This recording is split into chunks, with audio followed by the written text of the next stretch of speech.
Olá, você que acompanha o ITWeb, esta é a segunda parte do programa Pergunte ao Ex Coriolano Camargo, que é blogueiro do ITWeb e presidente da Comissão de Crimes de Alta Tecnologia da OAB de São Paulo.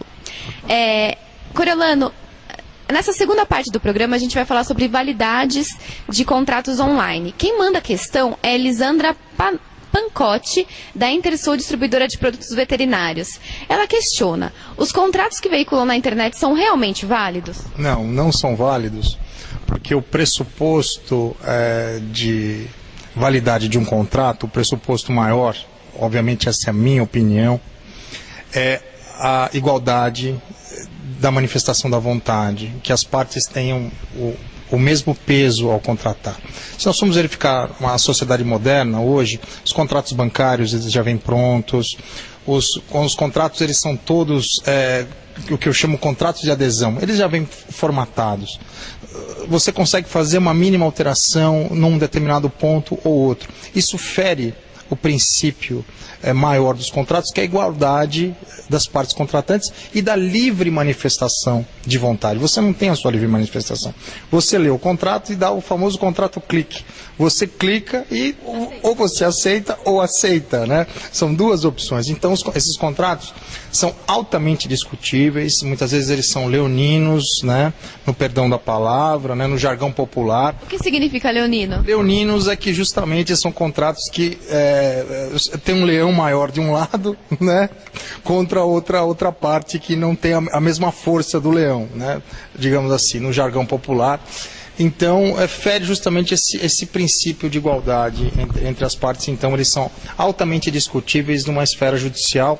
O magistrado, certamente, ele vai avaliar que a boa-fé em contratar e vai verificar que aquela pessoa estava com toda a boa-fé em acessar aquele serviço naquele momento, né?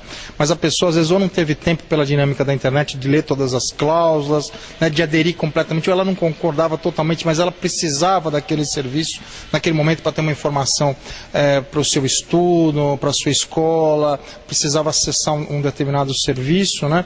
E muitas vezes ela expõe a sua privacidade. Você entra numa rede social e ali está escrito: olha, essa rede social pode publicar as suas informações, podemos publicar informações de propagandas dentro da sua comunidade virtual criada por você. Muitas vezes você não aceita, né? E aquela rede social se torna famosa, ela se torna robusta e você não tem como tirar aquela propaganda indevida do seu espaço virtual.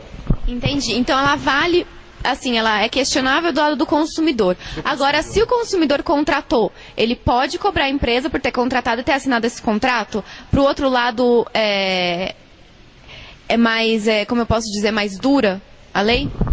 Olha, como eu disse, sempre se pressupõe um equilíbrio. Se você está diante de um contrato que você pôde opinar realmente, um outro tipo de contrato, ou seja, as partes trocaram informações, alteraram as cláusulas, os seus departamentos jurídicos opinaram, obviamente aí existe um equilíbrio, né?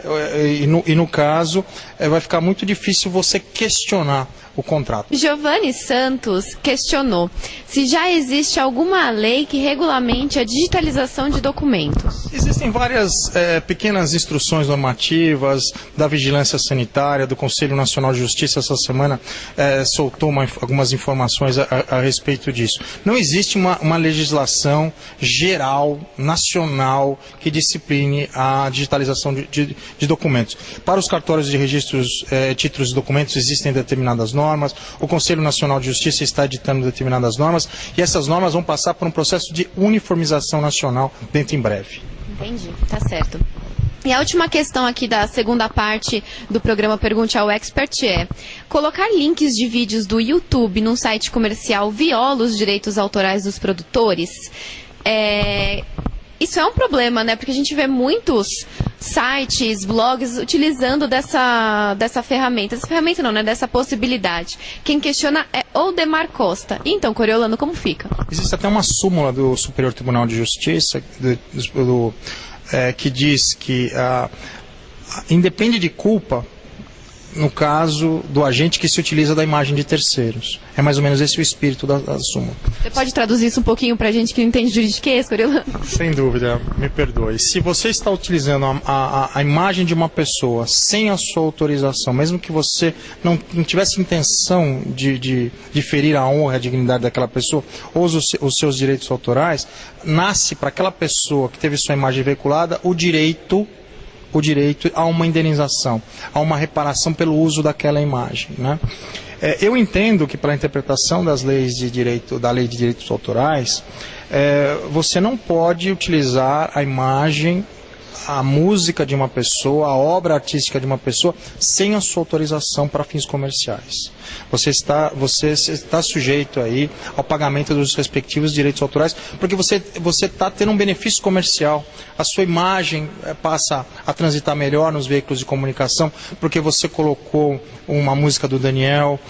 Você passa a ter um maior número de pessoas que acessam o seu blog, porque você colocou a imagem de um grande artista, de um grande professor, falando dentro dos seus sistemas de busca. Então, a empresa passa a ter um ganho.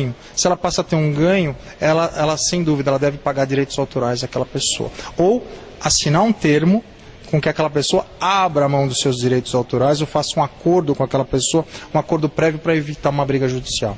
E no caso, por exemplo, de um blog pessoal, a pessoa pode utilizar? Num blog